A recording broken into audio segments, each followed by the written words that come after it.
takkan ku goyah, sebab Yesus sertaku.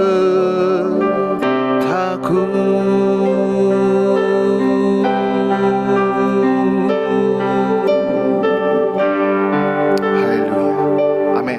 Pak Ronald, pujian penyembahannya.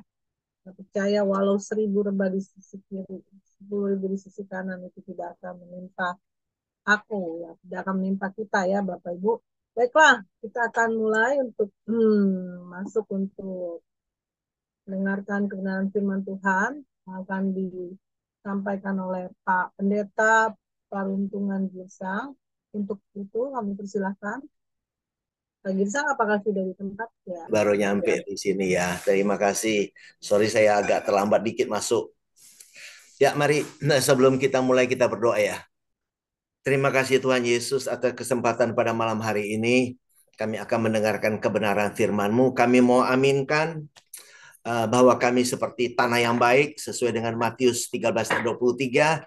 Dan kami aminkan manakala ditaburi kebenaran firman Tuhan, maka the first step kami bisa mengerti, selanjutnya kami bisa berbuah, ada yang bisa 100 kali lipat. Walau ada yang 60, ada yang 30. Tapi kami mau mencapai pengertian, pemahaman, dan menghidupi Engkau, pengenalan akan Engkau hingga 100 kali lipat. Terima kasih Tuhan, kami aminkan, kami akan dicerahkan hari ini, Roh Kudus akan memberikan iluminasi kepada setiap kami, sehingga kami benar-benar bisa mengerti akan kebenaran firman-Mu, bahkan kami menghidupinya di dalam kehidupan kami. Terpuji nama-Mu hanya di dalam nama Yesus, bagi kita yang percaya sama-sama katakan, amin. Amin. Salam Bapak Ibu, salam. Jadi saya Pendeta Paruntungan Girsang, saya koordinator dari Christ Center Ministry. Kalau di YouTube itu @ccm.indonesia. Nah, tema kita hari ini adalah menerima kerajaan yang tak tergoncangkan bersama PSBB Ministry. Ya, terima kasih Bu Eva atas kesempatannya dan selamat malam semua sahabat-sahabat sekalian. Salam kenal baru kalau ya ada yang baru pertama kali hadir. Ya, terima kasih untuk semua sahabat sekalian. Baiklah, kita mulai hari ini. Oke, sahabat-sahabat sekalian, tema kita hari ini adalah menerima kerajaan yang tak tergoncangkan. Sekali lagi tema ini pemberian dari Ibu Eva. Saya terima kasih juga atas tema ini ya. Oke, the next slide. Ya, mari pertanyaannya adalah apa ada kerajaan yang tak tergoncangkan dan yang tergoncangkan? Itu menjadi pertanyaan bagi kita. Apa bedanya antara yang tergoncangkan dan tak tergoncangkan? Kemudian di mana posisinya? Ya, di mana posisi itu? Kerajaan yang tergoncangkan dan tak tergoncangkan. Kapan itu terjadi? Ini menjadi pertanyaan-pertanyaan dalam eagerness kita ingin mengetahui ya. Nah, mengapa ada yang tak tergoncangkan dan yang tak tergoncangkan ya? Bagaimana kita bisa menerima kerajaan yang tak tergoncangkan itu? Nah, ini menjadi pertanyaan bagi kita semua sahabat-sahabat sekalian ya. Nah, slide kedua saya mengajak kita semua, mari kita sama-sama belajar bersama dan bertumbuh bersama dalam kebenaran firman Tuhan. Ya, untuk itu di awal saya mengajak kita semua perlu mengerti rahasia firman Tuhan, sahabat-sahabat sekalian. Ya, saya tidak henti-hentinya sering mengajak pengertian-pengertian yang berdasarkan firman. Ya, firman Tuhan berkata apa? Contoh Amsal 25 ayat 2 berkata, ya. Jadi kemuliaan Allah itu ialah merahasiakan firman-Nya. Nah, tapi kemuliaan yang diberikan kepada kita semua, saudara dan saya, adalah kita diberikan kesempatan, kemuliaan yang Tuhan berikan kepada kita ialah menyelidiki firman itu. Tentu bukan dari perspektif cara berpikir kita. Tentu kita bagaimana kita melihatnya dari perspektif Tuhan itu sendiri. Kira-kira demikian. Kemudian yang menjadi pegangan bagi kita, Matius 13 ayat 13 berkata, itulah sebabnya, ini Yesus berkata, aku berkata-kata dalam bahasa perumpamaan kepada mereka. Ya, nah ini kepada orang-orang di zaman itu ya. Dan perumpamaan ini bukan hanya kepada bangsa Yahudi dan semua orang yang membaca Alkitab, sampai kepada kita dan anak cucu kita, bahwa Yesus berbicara dengan bahasa-bahasa perumpamaan. Karena Sekalipun mereka melihat, sekalipun melihat mereka tidak melihat, dan sekalipun mendengar mereka tidak mendengar dan tidak mengerti. Nah, ini harus menjadi satu pemikiran bagi kita bahwa membaca firman Tuhan, mendengar firman Tuhan bukan asal mendengar, tetapi kita perlu meminta hikmat pengertian yang datang dari Tuhan itu sendiri.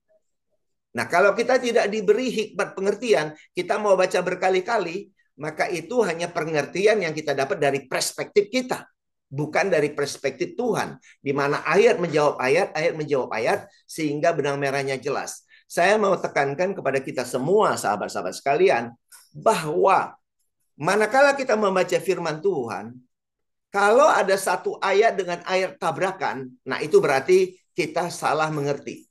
Tidak pas, ya, tidak seperti itu maksudnya. Untuk itu saya mengajak kita membaca ayat, menjawab ayat sehingga semuanya sinkron, ya, selaras, saling memperkuat, saling meneguhkan firman itu sehingga kita benar-benar mengerti apa yang esensi yang Tuhan maksudkan gitu. Nah, yang perlu menjadi catatan bagi kita bersama sahabat sekalian bahwa Alkitab menggunakan bahasa perumpamaan, bahasa kiasan yang disebut figuratif atau bahasa simbolik atau lambang. Ya, bahasa hiperbolik, puisi, sastra apokaliptik, dan lain-lain. Nah, menjadi pemahaman bagi kita, sahabat-sahabat sekalian, dan kepada orang-orang yang kita ajarin, atau orang-orang yang kita layan, bahwa tidak bisa kita membaca Alkitab semuanya dibaca secara literal. Harafiah, nggak bisa. Pasti artinya meleset. Pasti meleset. Dan sahabat-sahabat sekalian, dengan kedatangan Yesus ke bumi, turunnya Yesus ke bumi untuk apa? Nah, supaya kita fokus kepada 2 Korintus 4 ayat 18. Sebab kami tidak memperhatikan yang kelihatan, melainkan yang tak kelihatan. Karena yang kelihatan adalah sementara. Jadi Bapak Ibu, saudaraku, mari kita tidak fokus kepada hal-hal yang kelihatan dengan kasat mata. Karena yang kelihatan dengan kasat mata sifatnya sementara. Sedangkan Tuhan mau kita fokus kepada hal-hal yang tidak terlihat, yaitu hal-hal yang sifatnya rohania, dan inilah yang kekal. Nah, ini harus menjadi bahan pertimbangan untuk kita mengetahui kebenaran itu sendiri, sahabat sekalian. Ya, saya lanjut. Nah, mari kita masuk kepada yang tak tergoncangkan, ya. Ini bicara apa yang tak tergoncangkan, ya, Bapak Ibu Saudaraku. Nah, nomor 3, di sini mari kita melihat, ya, di perjanjian lama, ya, yang sifatnya sebetulnya bayang-bayang. Ya, jadi perjanjian lama ini sebetulnya bayang-bayang, penggenapannya terjadi di perjanjian baru. Nah, secara khusus kita mau melihat tabernakel. Ya, tabernakel. Nah, ini tabernakel, ya, ini dulu tenda yang didirikan oleh Musa, ya. Maka dikatakan di sini di Keluaran 25 ayat 8. Dan mereka harus membuat tempat kudus bagiku, yaitu tabernakel, ya. Supaya aku akan diam di tengah-tengah mereka. Nah, ini semua jemaatnya. Ini semua jemaat, ada tenda-tenda ini, tapi ini tenda utama, ya, tabernakel di tengah-tengah ini, ya. Tuhan berdiam di tengah-tengah umatnya. Bahkan dikatakan di Keluaran 29 ayat 46, maka mereka akan mengetahui bahwa akulah Tuhan Allah mereka. Jadi kalau bilang Tuhan Allah itu satu, ya. Akulah Tuhan Allah mereka. Jadi tidak terpisah, Tuhan sendiri, Allah sendiri. Dalam hal ini itu satu. Akulah Tuhan Allah mereka yang telah membawa mereka keluar dari tanah Mesir, supaya aku diam di tengah-tengah mereka. Akulah Tuhan Allah mereka, ya. Jadi Tuhan mau berdiam, ya, menjadi raja, ya, menjadi sang Tuhan di tengah-tengah umatnya. Inilah yang sudah dicanangkan sejak perjanjian lama, ya, sahabat-sahabat sekalian. Saya lanjut. Dan ini terjadi sebelum Yesus turun ke bumi, ya, sebelum Yesus turun ke bumi. Ini sudah seperti itu, teman-teman sekalian. Kemudian sekarang kita melihat ada doa Bapa kami. Nah, doa Bapa kami ini diperkatakan, diajarkan oleh Yesus waktu Yesus sedang mengambil rupa manusia. Ya, sedang mengambil rupa manusia, dia mengajarkan ini kepada murid-muridnya, sahabat-sahabat sekalian. Di mana doa Bapa kami ini terjadi sebelum salib. Artinya sebelum Yesus mati di salib. Maka dikatakan di sini, ini waktu itu bait suci Allah sudah seperti ini, bukan lagi tenda, tapi sudah bait suci yang diperbaiki, direnovasi oleh Herodes. Ya, ini bait sucinya, ini Yesus dengan murid-muridnya gambarnya ya. Maka dikatakan Matius 6 ayat 9, Bapa kami yang di sorga, dikuduskanlah namamu. Datanglah kerajaanmu, ya, jadilah kehendakmu di bumi seperti di sorga. Ya, ayat 13, karena engkaulah yang punya kerajaan dan kuasa sampai selama-lamanya. Jadi di sini Yesus masih berkata kepada murid-muridnya, mengajar, datanglah kerajaanmu. Ya, jadilah kehendakmu. Jadi sesuatu yang masih diharapkan datang. Kesempurnaannya itu terjadi semua waktu Yesus mati, dikubur, dan bangkit. Nah, disinilah sudah masuk nanti kepada kerajaannya yang sesungguhnya. Ya, nah saya lanjutkan, sahabat-sahabat sekalian. Jadi ingat, ini di Perjanjian Lama, bayangan penggenapannya di Perjanjian Baru. Nah, mari kita lihat slide kelima di sini dikatakan, sungguh kerajaan Allah, kalau kita ambil poinnya, esensinya tidak bisa dilihat dengan kasat mata. Nah, ini harus menjadi pemahaman bagi kita bahwa kerajaan Allah tidak bisa dilihat dengan kasat mata. Kalau kita rindu mau melihatnya, silakan aja. Tapi firman Tuhan berkata, kerajaannya tidak bisa dilihat dengan kasat mata. Karena kerajaannya dibangun Yesus itu adalah kerajaan yang sifatnya rohania. Nah, ini harus menjadi pemahaman kita bersama ini. Kalau yang belum, ya silakan dibaca lagi, dipahami, tanya Tuhan, ya gitu ya.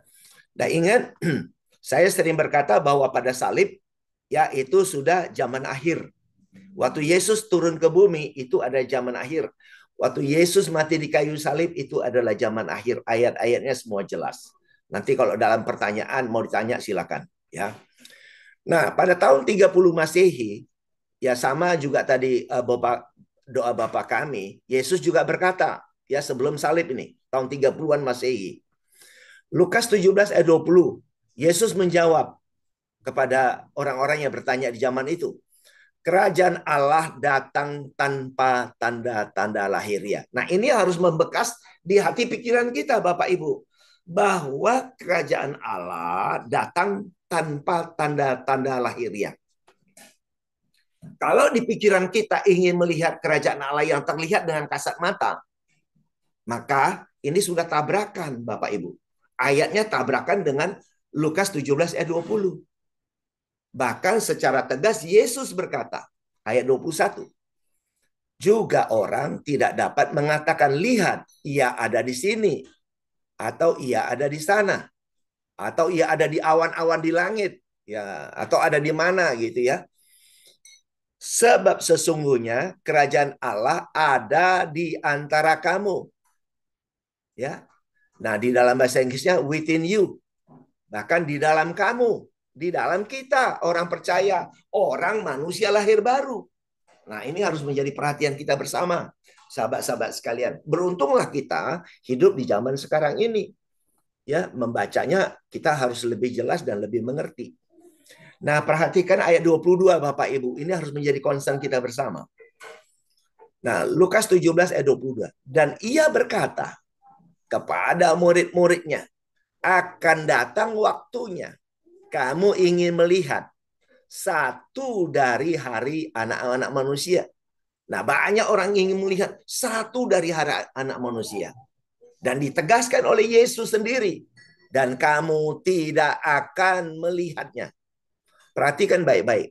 Kamu tidak akan melihatnya ya. Kamu tidak akan melihatnya.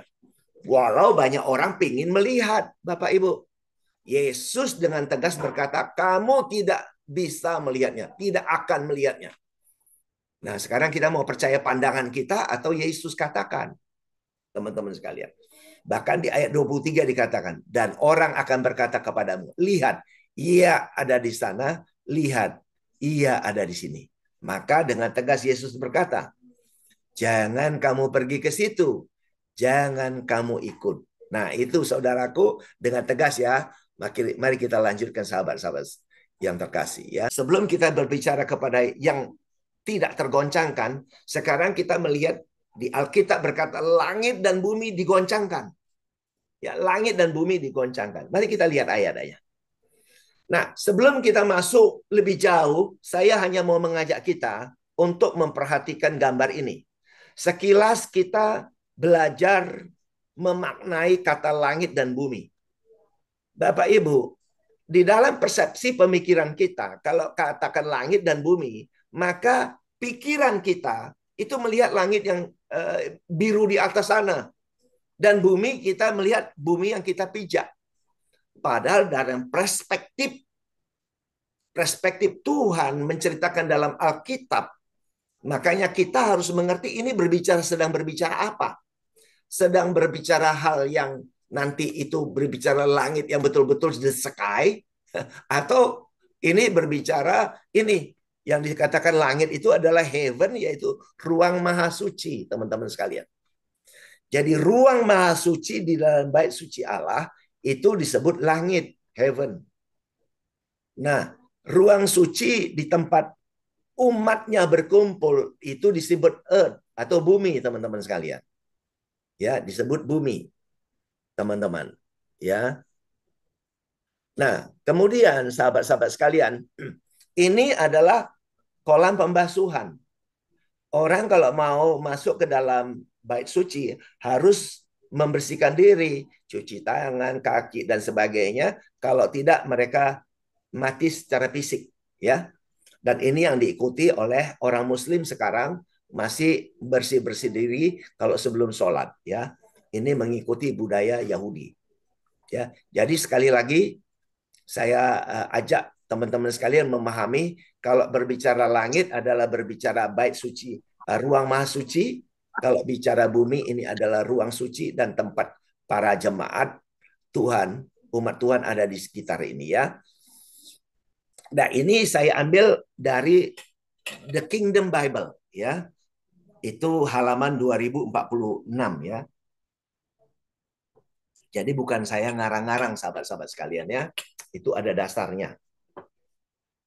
Oke, saya lanjutkan. Ketujuh. Nah, kita berbicara lebih dalam, lebih dalam. Sesuai dengan kebenaran firman Tuhan, mari kita lihat. Banyak ayat-ayatnya, tapi saya ambil beberapa saja, teman-teman sekalian, ya. Nah, langit dan bumi tergoncangkan. Yesaya 13 ayat 13. Ini adalah 700 tahun sebelum Yesus turun ke bumi, sahabat sekalian. Nah, di sana dikatakan, sebab itu aku akan membuat langit gemetar dan bumi pun akan bergoncang dari tempatnya. Pada waktu amarah Tuhan semesta alam dan pada hari murkanya yang menyala-nyala. Wow, apa ini? Kapan ini terjadi? Ya, kapan ini bahwa langit dan bumi ya tergoncangkan, gemetar gitu. Itu adalah saat Tuhan sang pencipta langit dan bumi itu marah, murka. Murkanya menyala-nyala gitu. Kapan itu? Nah, kemudian Ibrani 12 ayat 26 juga berkata, ya mirip ya. Waktu itu suaranya menggoncangkan bumi. Ya, nah waktu itu suaranya ini hanya mengkonfirmasi ya apa yang dikatakan juga di Yesaya dan menubuatkan segera akan terjadi gitu kira-kira. Karena ini ditulis sebelum tahun 70 Masehi ya oleh para rasul tertentu, apakah itu Paulus atau yang lainnya. Jadi ini memang penulisnya tidak terlalu jelas begitu, tapi ada yang bilang Paulus, ada yang bilang yang lain ya, sahabat-sahabat sekalian. Nah, waktu itu suaranya menggoncangkan bumi. Nah, ingat kalau bumi ini jangan terus pikiran kita itu bumi yang kita pijak ya. Bukan, bumi ini adalah umatnya waktu itu ya, menggoncangkan umatnya waktu itu. Tetapi sekarang ia memberikan janji, satu kali lagi aku akan menggoncangkan bukan hanya bumi, melainkan langit juga. Wow ya, ini. Nah, kapan itu terjadi? Nah, itu pertanyaannya ya. Ayat 27. Ungkapan satu kali lagi menunjukkan kepada perubahan pada apa yang dapat digoncangkan. Nah, jadi ada satu titik perubahan, titik yang bisa digoncangkan, ya. Maka setelah itu nanti tidak bisa digoncangkan. Nah, karena itu ia dijadikan supaya tinggal tetap apa yang tidak tergoncangkan. Jadi ada yang tergoncangkan itu digoncangkan, setelah itu ada yang tidak tergoncangkan, gitu. Nah, Bapak Ibu, saudaraku, nah itu semua langit dan bumi gemetar, ya. Ini apa namanya, digoncangkan, ya. Sekali lagi digoncangkan, langit, bumi dan langit sekali lagi digoncangkan. Itu bercerita ini. Tadi kita sudah berbicara di depan bahwa langit itu berbicara ruang maha suci, ruang maha kudus, dan bumi itu berbicara ruang kudus, ya, umatnya yang ada di situ, tempat itu. Nah, jadi kalau yang dikata digoncangkan, ya ini terjadi di tahun 70, Bapak Ibu. Di tahun 70 Masehi, langit dan bumi digoncangkan, bahkan di tahun 70 kota Yerusalem di bumi hanguskan oleh Jenderal Titus. Dan bait Allah hancur. Sesuai dengan Matius 24 ayat 15, pembinasa keji berdiri di tempat kudus di waktu itu. Maka inilah terjadilah kehancuran bait suci Allah tahun 70 di kota Yerusalem. Artinya langit dan bumi binasa, hancur, digoncangkan, gitu ya. Makanya juga kita tersadarkan oleh Ibrani 9 ayat 8. Ibrani 9 ayat 8 berkata, Roh Kudus menyatakan kepada orang-orang di zaman itu bahwa ke tempat yang kudus itu, yaitu ke tubuh Kristus ini, ke zaman baru ini, di mana kita bersatu bersama Kristus ini belum terlihat sebagai tempat yang kudus, belum dimengerti, belum dialami secara sadar, selama kemah ini masih berdiri, sahabat-sahabat sekalian. Waktu kemah atau bait suci Allah ini, tabernakel ini hancur luluh, lantak, ya, di bumi hanguskan, langit dan buminya lenyap, langit dan buminya digoncangkan. Setelah itu mereka tersadarkan bahwa mereka sudah masuk dalam zaman baru, sudah bersatu di dalam orang percaya menjadi bait sucinya, bait suci yang baru. Nah, orang percaya menjadi bait suci yang baru di mana Yesus berpindah dari sorga yang ada di dalam ruang maha kudus ini, dari ruang maha kudus ini sesuai dengan 1 Tesalonika 4 ayat 16, Tuhan sendiri turun dari sorga. Itu Tuhan turun dari sorga, itu ruang maha kudus, turun kepada ini umatnya nih. Ya, umatnya sebagai bait suci yang baru, pindah ke sini. Nah, inilah nanti yang menjadi kerajaan yang tidak tergoncangkan, sahabat-sahabat sekalian. Karena kita sudah berbicara dalam dimensi rohania, yaitu kita telah menjadi manusia baru dalam roh, dan Kristus sebagai kepala, yaitu Kristus Allah yang roh. Nah, ini dari sejak bait Allah sampai dengan kehancuran bait suci Allah, ini terjadi ada masa transisi selama 40 tahun. Nah, inilah yang disebut akhir zaman, akhir dari zaman kerajaan yang tergoncangkan. Ya, kerajaan yang tergoncang itu diakhiri, yaitu yang didasarkan kehidupan dengan hukum Taurat, perjanjian lama, itu diakhiri, ya, zamannya, untuk masuk ke dalam zaman baru, yaitu zaman kasih karunia, kerajaan yang tidak tergoncangkan. Ini adalah kerajaan yang tergoncangkan. Tuhan sudah tidak berdiam di sini lagi. Tuhan sudah berdiam di tubuhnya yang baru, ya, di bait sucinya yang baru, yaitu orang percaya. Next, ya, next. Nah, kerajaan yang tak digoncangkan. Kita masuk kepada kerajaan yang tidak digoncangkan. Next, ya, sahabat-sahabat sekalian. Nah, mari kita lihat, sahabat sekalian. Di sini ditekankan, firman Tuhan berkata, Ibrani 12 ayat 22. Tetapi kamu sudah datang ke Bukit Sion. Ya. Nah, ini ke Bukit Sion lagi, ya, udah datang ke Bukit Sion, Tapi bukan lagi di Gunung Sinai, ya. Dulu di Gunung Sinai. Sekarang sudah di Bukit Sion. Nah, ini sudah masuk ke cerita hal-hal yang rohani, teman-teman sekalian. Ke kota Allah yang hidup, Yerusalem sorgawi. Nah, ini Yerusalem sorgawi ini adalah juga Yerusalem baru, ya. Dan kepada beribu-ribu malaikat, ya, suatu kumpulan yang meriah. Inilah tempat orang-orang percaya berkumpul, ya. Disitulah menjadi kemah Allah yang baru sesuai dengan Wahyu 21 ayat 3. Kemah Allah ada di tengah-tengah umatnya dan dia menjadi Allah bagi mereka, gitu ya. Itu di Wahyu 21 ayat 3. Nah, ayat 28, Ibrani 12 ayat 28 berkata, jadi karena kita menerima kerajaan yang tidak tergoncangkan. Nah, jadi kita menerima nih. Jadi karena kita menerima. Nah, ini harus dengan kesadaran. Kita tersadarkan bahwa sebenarnya kita telah menerima sesuai dengan ini. Ini ya, Ibrani 9 ayat 8. Dengan ini Roh Kudus menyatakan bahwa jalan ke tempat yang kudus itu belum terbuka. Yaitu ke sini belum dibuka. Belum sadar. Selama kemah yang pertama masih berdiri. Selama langit dan bumi yang pertama masih berdiri. Selama bait suci Allah masih berdiri. Maka mindset, cara berpikir orang-orang di zaman itu tidak mengerti bahwa mereka telah menjadi bait suci Allah di dalam roh. Inilah bait suci yang baru. Nah, itu. Jadi untuk itu kita harus dengan sadar menerima kerajaan yang tidak tergoncangkan. Jadi kita dengan sadar, karena kita harus menyadari dalam kehidupan kita day by day in our life, that we are the new creation. Kita ini adalah ciptaan baru.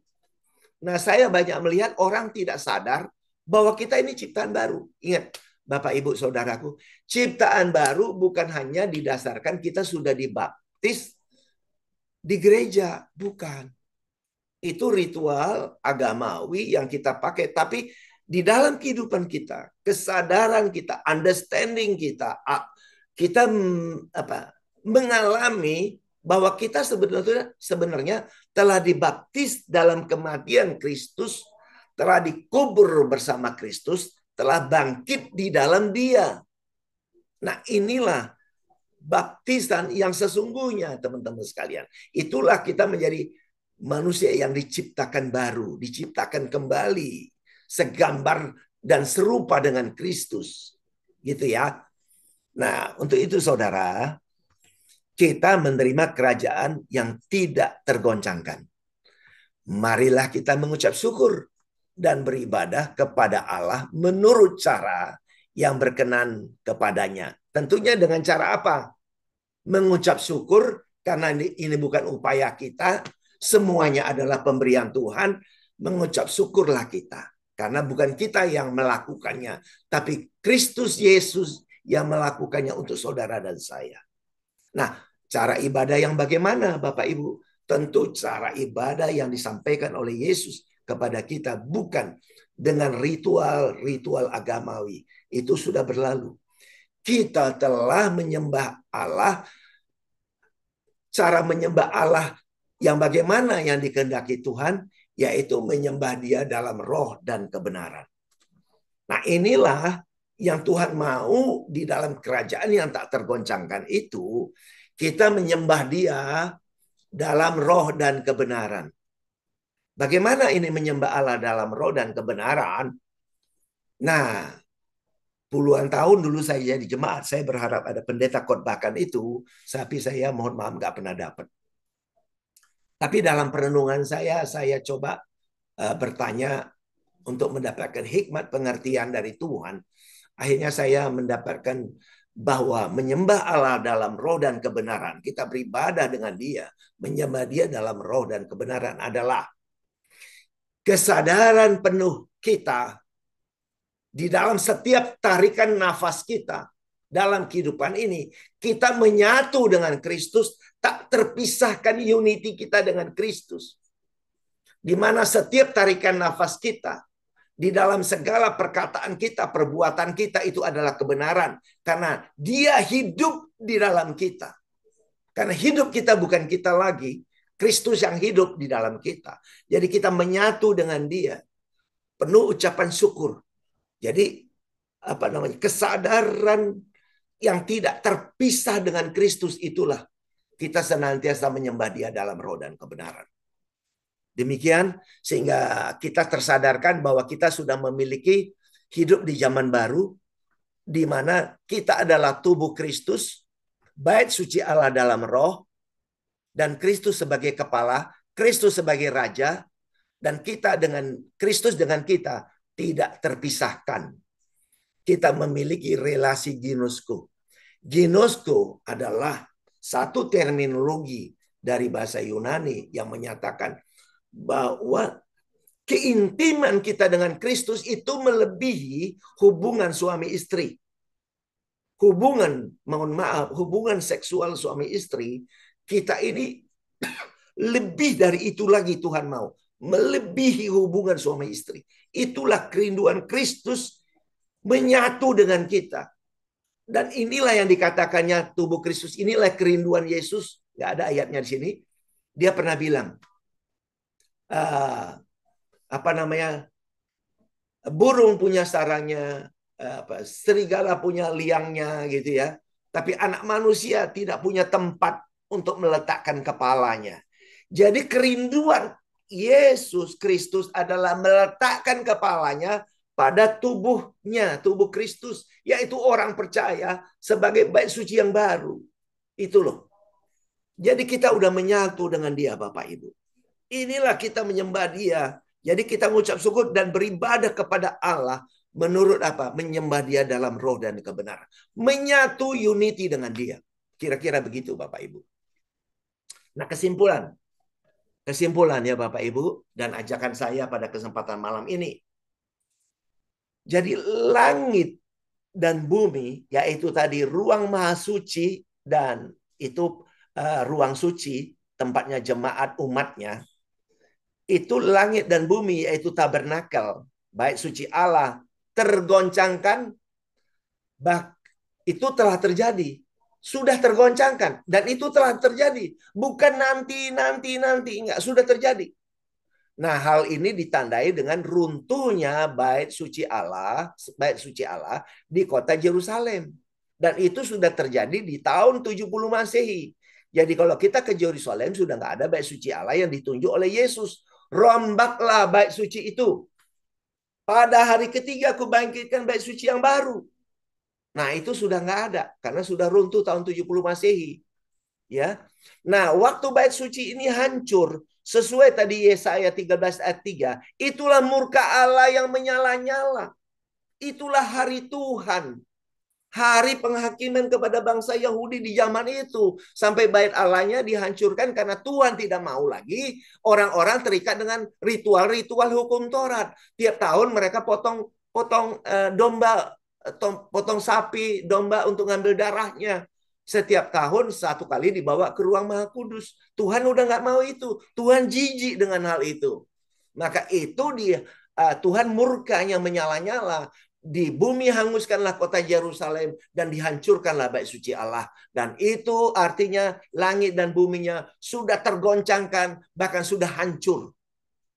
Ya, langit dan bumi sudah lenyap. Kira-kira gitu ya. Nah, maka apa? Jadi itu semua telah digenapi dengan meninggalkan ikatan-ikatan agamawi. Kita nggak ada lagi punya ikatan-ikatan agamawi dengan aturan-aturan 613 hukum Taurat sudah nggak ada, ya. Maka kita telah masuk ke dalam dimensi rohani yang bersatu dengan Kristus, ya, menyembah Dia dalam roh dan kebenaran. Nah, mari saya mengajak, mari saudara sekalian, Bapak Ibu yang terkasih, mari kita tersadarkan bahwa kita sudah tiba di Bukit Sion. Kita sudah ada di Yerusalem baru. Kita sudah ada di Yerusalem surgawi. Maka Bapak Ibu, kita memiliki kewargaan apa? Sorga. Jadi warga kita adalah warga sorga. Ya, kita ini warga sorga. Ya, kebetulan kita masih ada di bumi, tapi warga kita adalah warga sorga. Ya, Yerusalem baru, Bukit Sion, ke kota Allah yang hidup dan bersatu di dalam. Nah, ada kata bersatu nih, bersatu di dalam Yerusalem sorgawi, yaitu Yerusalem baru. Nah, ini kalau kita lihat Bapak Ibu, di Wahyu 3 ayat 12 berkata, barang siapa menang, dia dijadikan soko guru di dalam bait suci Allahku itu, di dalam tubuh Kristus, dan tidak pernah keluar lagi dari situ. Dan orangnya para pemenang ini disebut apa? Yerusalem baru yang turun dari Allahku dari sorga. Jadi kita inilah Yerusalem baru itu, orang percaya inilah Yerusalem baru. Jadi bukan kota yang sifatnya fisik seperti yang saya terima puluhan tahun lamanya Bapak Ibu. Nah, kemudian mari kita juga tersadarkan bahwa kita telah menerima dengan sepenuh hati, dengan pengertian yang jelas, real understanding bahwa kita telah menerima dan masuk bersatu di dalam kerajaan Kristus, yaitu kerajaan Kristus yang tidak tergoncangkan, yaitu di dalam tubuh Kristus itu, di mana Kristus sebagai kepala, Kristus sebagai raja, Kristus sebagai Allah kita, gitu. Nah, di mana kita sebagai manusia ciptaan baru, manusia baru, manusia spiritual, manusia ilahi, ya. Dan kita adalah sebagai bait suci Allah yang baru dalam roh, di mana Kristus sebagai kepala. Jadi kita sudah unity Bapak Ibu, bersatu dengan Kristus. Maka di Kolose 1 ayat 27 dikatakan rahasia yang terbesar di tengah-tengah bangsa adalah yang dinyatakan adalah Kristus ada di dalam kita. Christ in you, the hope of glory. Kemudian mari kita senantiasa mengucap puji syukur dengan relasi kita dengan Tuhan, yaitu ginosko, relasi yang intim ginosko dalam roh dan kebenaran.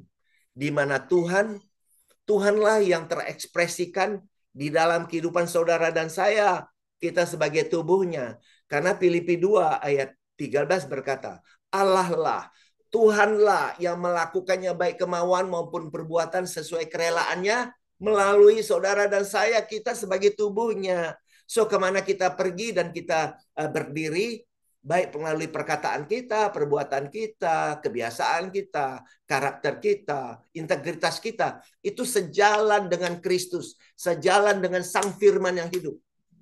Nah, inilah yang tidak tergoncangkan dalam kehidupan kita. Karena kita sudah masuk di dalam kerajaan Kristus yang tidak tergoncangkan, di mana jiwa kita telah selamat di dalam Kristus. Jadi 1 Petrus 1 ayat 9, kita telah mencapai tujuan iman kita, yaitu kita telah mencapai, Kristus telah melakukan semuanya untuk kita, dan jiwa kita telah selamat di dalam Kristus Yesus Tuhan. Kemudian yang terakhir, mari kita menjadi kesaksian agar orang lain juga tersadarkan. Ya, supaya orang lain tersadarkan, Bapak Ibu Saudaraku, untuk menerima kerajaan Kristus yang tidak tergoncangkan, hingga mereka menghidupinya dalam keabadian mereka. Jadi saya mau katakan keabadian yang kini. Jadi kekinian yang abadi atau abadi yang kita sudah hidupi dalam kekinian, gitu loh.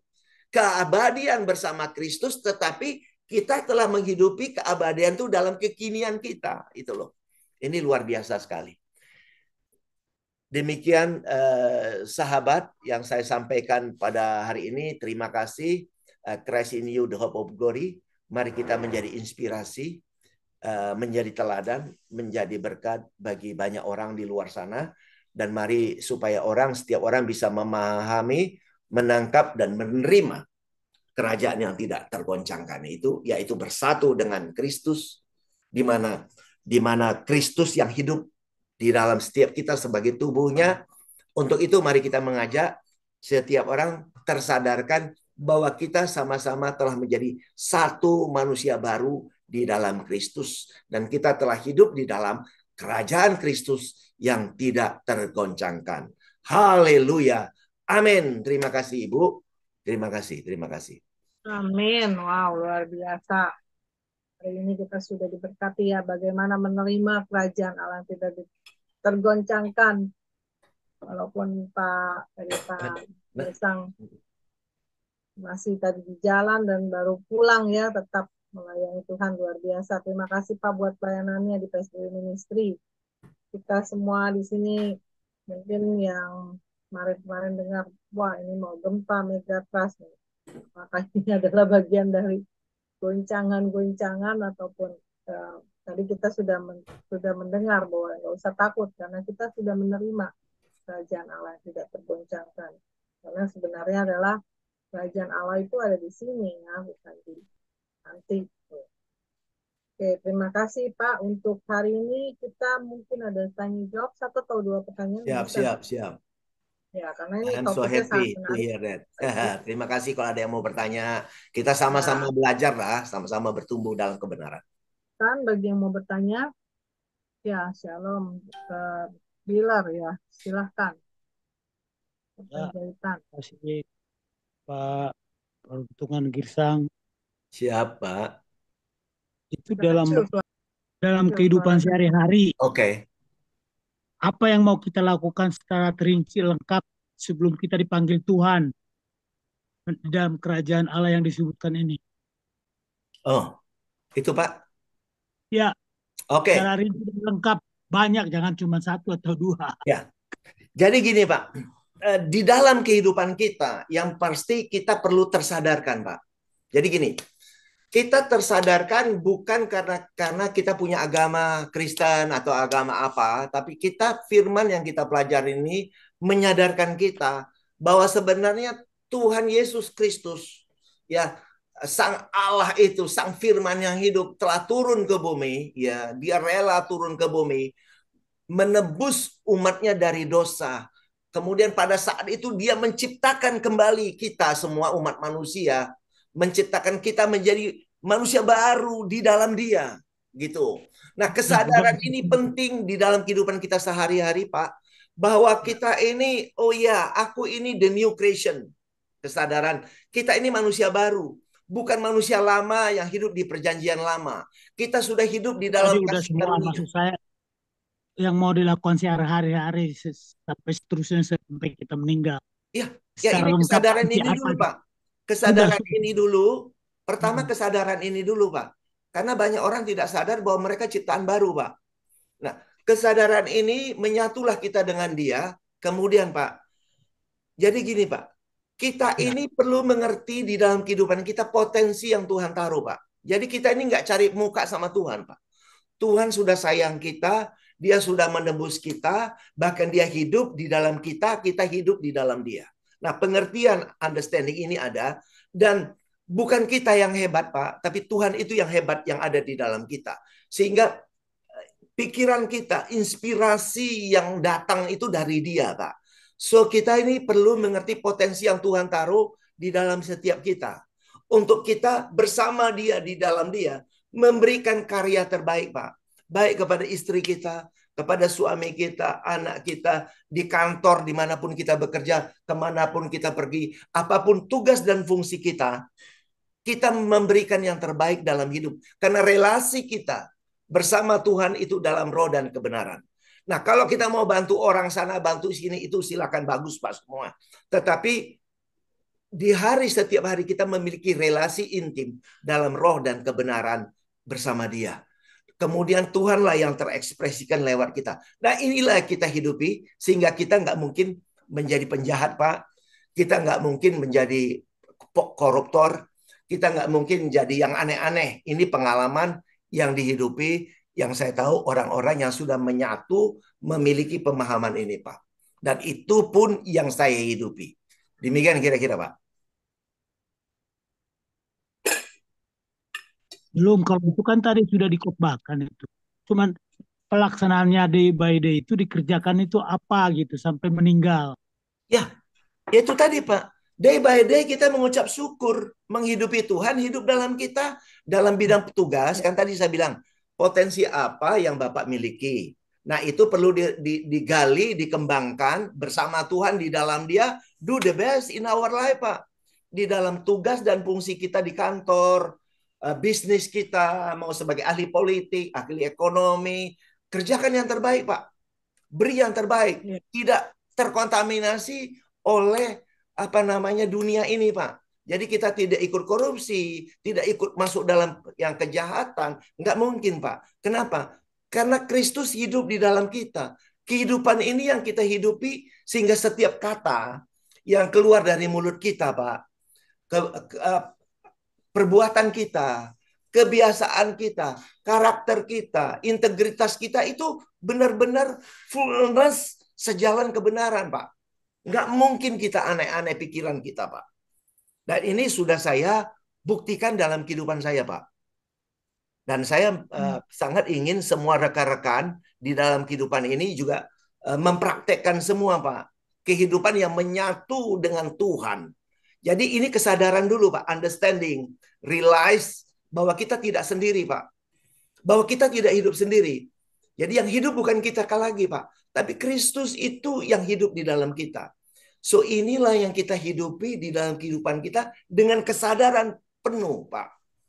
Jadi potensi apapun, misalnya Bapak pebisnis, apakah Bapak ahli politik, apakah Bapak militer atau polisi atau apapun, kita tidak terkontaminasi dengan lingkungan, Pak. Tapi bagaimana kita benar-benar menjadi inspirasi dan teladan di dunia ini, Pak. Nah, ini yang Tuhan mau di dalam kehidupan kita, Pak. Dan marilah kita sama-sama membangun generasi ke generasi yang seperti ini. Supaya kita semua sepanjang kita masih hidup, ada yang mungkin hidupnya 50 tahun, ada yang 60 tahun, ada yang 80 tahun. Nah, semasa kita masih ada kekuatan ini, pelihara kesehatan kita. Nah, setiap ada tugas yang diberikan kepada kita, apa yang kita rencanakan, kita kerjakan yang terbaik. Itu, Pak, bersama Tuhan di dalam Tuhan. Kira-kira gitu, Pak. Pasti anak-anak Tuhan akan menjadi the body of Christ akan menjadi berkat bagi dunia ini. Itu kira-kira.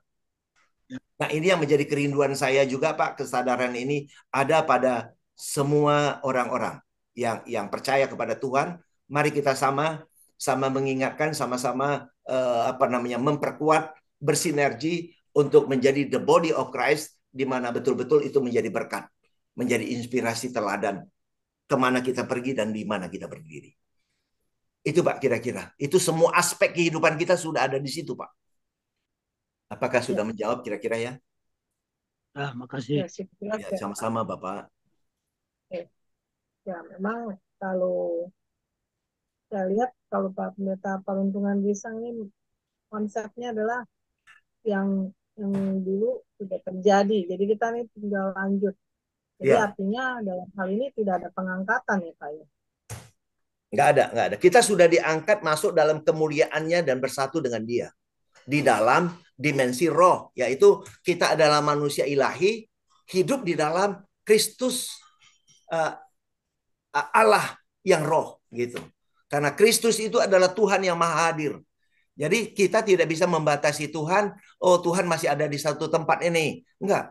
Tuhan Yesus Kristus adalah Allah yang roh, Dia maha hadir yang tidak bisa dibatasi oleh ruang dan waktu, dan kita sudah hidup bersatu dengan Dia, Dia ada di dalam kita, kita ada di dalam Dia. Dan Dia yang terekspresikan lewat kita. Nah, kesadaran ini yang harus ada pada kita semua. Sehingga yang hidup bukan diri kita. Bukan diri kita yang hidup dalam kita, tapi Kristus yang hidup di dalam setiap kita. Nah, kesadaran inilah yang saya mau ajak kita semua menghidupinya, Bapak Ibu, Saudaraku. Oke, terima kasih Pak Girsang. Ya, terima kasih Bapak Ibu sekalian, dan sampai jumpa pada video berikutnya. God bless you all. Amen.